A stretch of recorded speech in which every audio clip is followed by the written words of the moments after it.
Coucou, on se retrouve pour une toute nouvelle vidéo. Cette semaine, on va donc parler des aliments qui doivent être à tout prix dans vos placards quand vous êtes en perte de poids, en phase régime. Je sais pas vraiment ce terme, mais bon, vous voulez perdre du poids, alors ces 10 aliments-là, vous devez vraiment les avoir dans vos placards. Si la vidéo vous plaît, n'hésitez pas à lâcher un petit like, ça ferait super plaisir, et aussi à vous abonner à ma chaîne pour ne louper aucune autre vidéo. Je vous remets également ici mon compte Instagram où vous pouvez me suivre au quotidien. N'hésitez pas à aller y jeter un petit coup d'œil. Allez, c'est parti pour les 10 aliments favoris du monde entier, ever. Pour la perte de poids. You call me a saint, but you know I'm a stranger.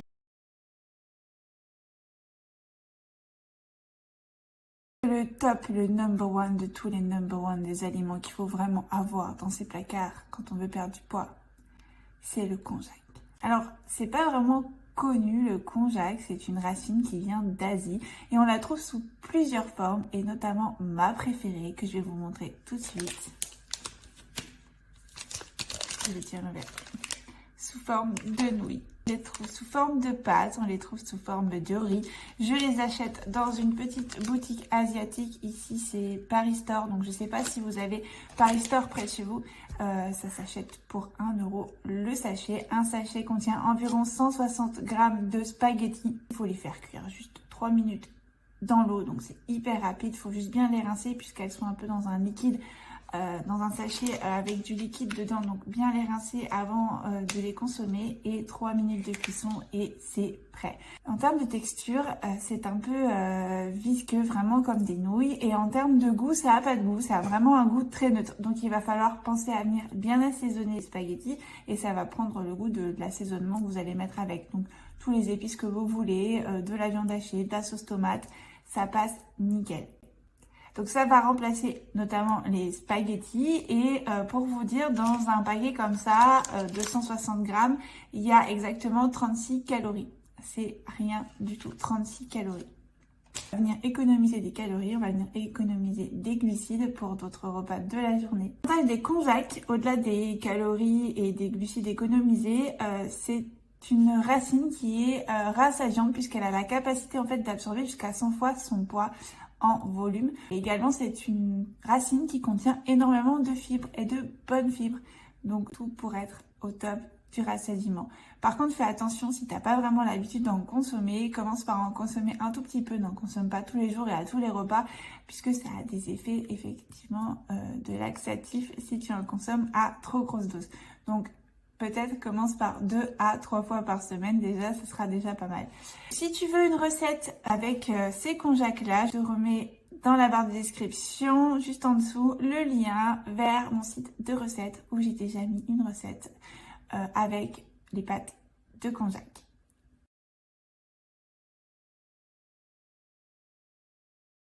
Le second aliment, je dirais les graines de chia. Alors, c'est un de mes aliments favoris, notamment, je le prépare en porridge. Pareil, je remets du coup le lien vers mon site de recettes. Il y a des recettes de petit overnight porridge de la mort. Je vous jure que si vous goûtez, vous allez surkiffer. Donc, je les travaille notamment en forme de porridge le matin. Je les mets dans mon porridge, ça va gonfler. L'avantage des graines de chia, du coup, c'est que ça gonfle. Ça va venir créer du volume alimentaire et donc, tu vas être plus vite rassasié. Donc, il faut savoir quand même que les graines de chia, c'est l'aliment végétal qui est le plus riche en oméga 3 et il est également très riche en fibres. C'est une belle alternative également pour remplacer quand tu es vegan, notamment les œufs dans les gâteaux. Et c'est une bonne source de protéines. En fait, ça a un pouvoir gélifiant. Ça va venir un petit peu, voilà, gélifier ton gâteau sans y avoir à mettre des œufs. En termes de calories, on est à peu près à 138 calories pour une portion de 30 grammes avec un apport en glucides de 13 grammes et de 5 grammes de protéines par portion de 30 grammes. Par contre, on sera vraiment riche en fibres, autour de 10 grammes de fibres par portion, ce qui n'est pas négligeable.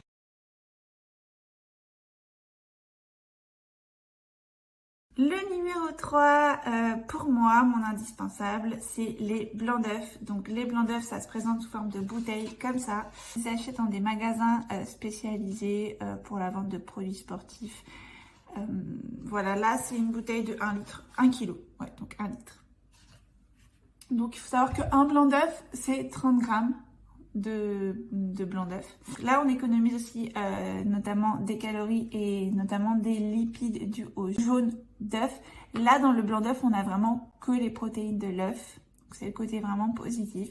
On est sur du 44 calories au 100 grammes, ce qui est vraiment peu pour 10 grammes de protéines au 100 grammes de blanc d'œuf. Après, il ne faut pas non plus négliger le jaune, puisque le jaune, c'est la principale source de vitamines et de minéraux de l'œuf. Donc, il ne faut pas non plus supprimer totalement les jaunes.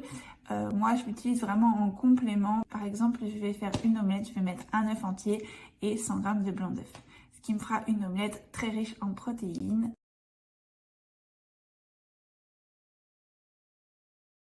Le quatrième aliment, j'en ai déjà parlé dans la vidéo Une journée dans mon assiette que je vais remettre juste ici. Comme ça, si vous voulez mettre pause et aller la voir, vous pouvez aller la voir. J'ai un faible pour le ketchup. Et j'ai trouvé au magasin un ketchup à moins 70% de sucre. C'est vraiment la sauce dont j'ai du mal à me passer. Alors je sais que on peut pas toujours être parfait dans les régimes et être 100% tout nickel et tout. Je sens déjà les commentaires, je sens déjà les remarques sur oui, la meuf, elle mange du ketchup, c'est industriel. Ouais, c'est industriel, mais bon, on peut pas avoir quelque chose de tout le temps et 100% diète. Néanmoins, je sais que pour moi, c'est un pur plaisir de manger du ketchup. Donc, j'ai trouvé ce ketchup à moins 70% au supermarché. Je le trouve à Carrefour notamment ou à Géant Casino. Pour vous dire, je vais quand même vous dire un petit peu les macros puisque là, on est sur 100 grammes de produits. Donc, la bouteille, elle en contient 400 grammes. Donc, déjà, il faut manger 100 grammes. Ça fait un quart de la bouteille. Ça contient 44 calories, donc 4,4 grammes de sucre. Donc, vous voyez, moi, je prends une petite portion, je vais prendre 30 grammes. Donc, c'est pas énorme, mais du coup, dans ma diète, moi, ça me fait super plaisir et ça me permet de tenir ma diète en sèche avec ça, en fait. Donc, si ça peut m'aider à tenir ma sèche pour tout le reste, pourquoi pas? Sachant qu'en plus, c'est quand même une des alternatives les moins sucrées. Bon, ok, j'avoue qu'il y a de l'édulcorant, mais globalement, je trouve que la compo est pas si mauvaise que ça. D'ailleurs, je vais essayer de vous afficher la compo juste ici. Comme ça, vous verrez la compo de ce ketchup. Mais pour moi, ça va. Enfin, il n'y a pas non plus mort d'homme.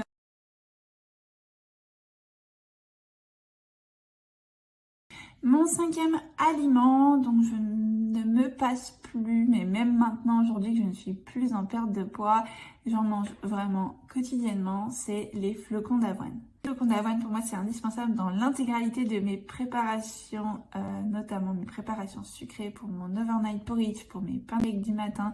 Je peux également les réduire en farine ou même acheter de la farine d'avoine. Hein. Mais vraiment, c'est vraiment mon indispensable. Je le mets dans tous mes gâteaux, dans mes collations, dans mes desserts, mes bowl cakes, mes porridge, etc. Je ne m'en passe plus. L'avoine, parmi toutes les céréales, c'est les céréales les plus riches en lipides. Mais des bons lipides. Elles sont riches en fibres, elles ne contiennent pas de gluten et ça contient des antioxydants, des vitamines et des minéraux. Si tu préfères quand même, le mieux c'est de prendre du son d'avoine puisque la majorité des nutriments se trouvent dans le son d'avoine. Mais j'avoue que je préfère clairement la texture des flocons. Ça contient des fibres solubles et insolubles et du coup ça a un pouvoir rassasiant qui est assez élevé et ça favorise une bonne digestion, un bon transit intestinal. Bon, vous l'aurez remarqué, la fille, elle ne jure que par les produits qui rassasient. Oui, parce que quand on mange en sèche ou en régime, on a envie d'être rassasié. Pour moi, c'est vraiment très important de ne pas me sentir affamée, avoir cette sensation vraiment de satiété bien remplie, le ventre bien plein. J'aime ça. Après, chacun voit un peu selon ses préférences. Et surtout, oui, je fais très attention à mon transit intestinal. Effectivement, j'aime pas avoir mal au ventre. Il faut vraiment que ce soit fluide. Oui, on parle bien de caca, mais...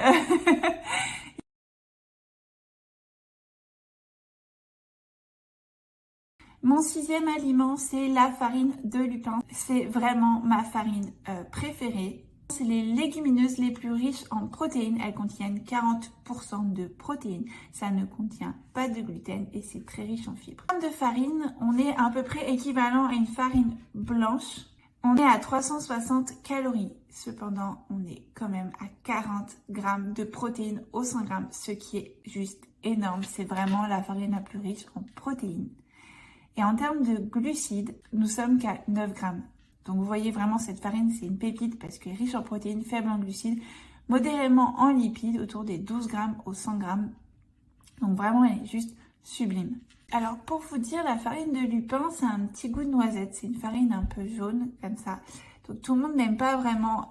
Je vous conseille quand même dans des préparations de gâteaux, comme c'est une farine qui est émulsifiante, elle est un petit peu élastique, il ne faut pas la mettre 100% cette farine. Elle est bien en complément d'une autre farine un peu plus sèche, comme la farine de coco ou de la farine de blé ou enfin de la farine de riz. Il faut vraiment la complémenter. Mais ça va augmenter en fait ton apport en protéines de ta farine. Si tu viens couper moitié-moitié, effectivement, tu as quelque chose quand même de plus élevé en protéines que si tu mets 100% de la farine de blé blanche classique ou 100% de la farine de riz.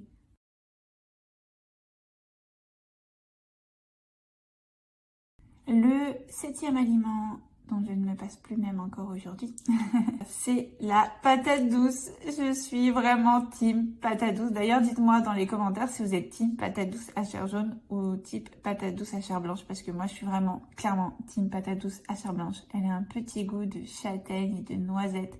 C'est juste magnifique. Moi, je les mange souvent le soir ou le midi en frites. Je les coupe en frites et je les mets tout simplement au four pendant 20-25 minutes et c'est une pure tuerie. En plus de ça, la pomme de terre, comme la patate douce, a un indice glycémique qui est assez modéré et c'est vraiment hyper rassasiant. Et puis du coup, ça donne l'impression de manger des frites. Enfin, mais après, tu peux choisir la patate classique, hein, c'est selon tes propres goûts. Moi, vraiment, la patate douce, c'est un goût tellement magnifique. Et c'est un aliment hyper plaisir. Et on est à 78 calories au 100 grammes de patate douce. Donc franchement, tu peux au moins à un plat en manger 200 grammes, voire 300 grammes. Et ça donne un bon volume alimentaire. Et ça, c'est super génial quand tu es en sèche ou en régime.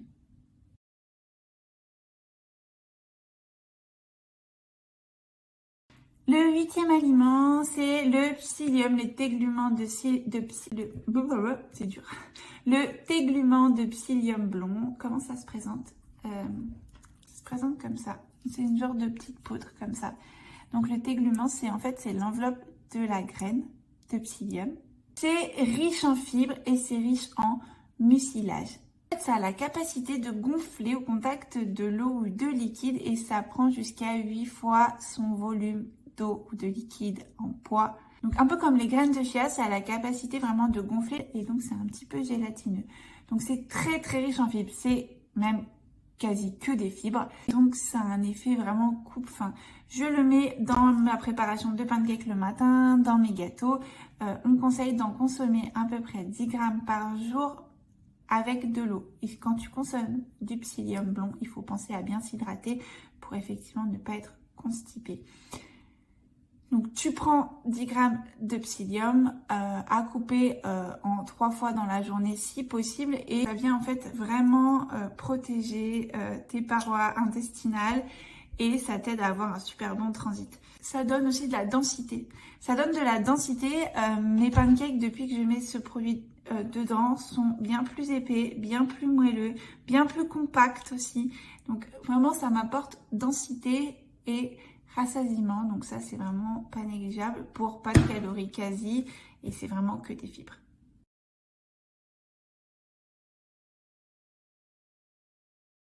Le 9e produit, on ne le présente plus je pense, hein, celui-ci je crois que tout le monde le fait, j'ai pris quand même pour vous montrer, mais le skyr. Pour moi, clairement indispensable. Pour un pot comme ça qui fait 140 grammes, on est à 81 calories, 14 grammes de protéines, 5 grammes de glucides. Il y a des gens qui n'aiment pas la texture du skyr hyper compact. Moi, tu plantes une cuillère dedans, ça tient debout. J'adore. Je trouve que c'est beaucoup plus rassasiant, ça rend beaucoup moins d'eau. Tu peux donc l'utiliser aussi dans tes pâtisseries, tes gâteaux, tes pancakes. Le fromage blanc 0%, c'est cool, hein, mais moi je trouve que ça rend vachement d'eau. À chaque fois que je l'ouvre, je suis obligée de vider l'excédent d'eau là. Et du coup, quand ça manque un petit peu de compacité, je sais pas si ça se dit, mais quand ça manque de compacité, du coup, je trouve que c'est moins rassasiant. Plus en fait c'est dense et plus c'est rassasiant. Et moi j'aime la densité. Vous l'avez compris, je crois.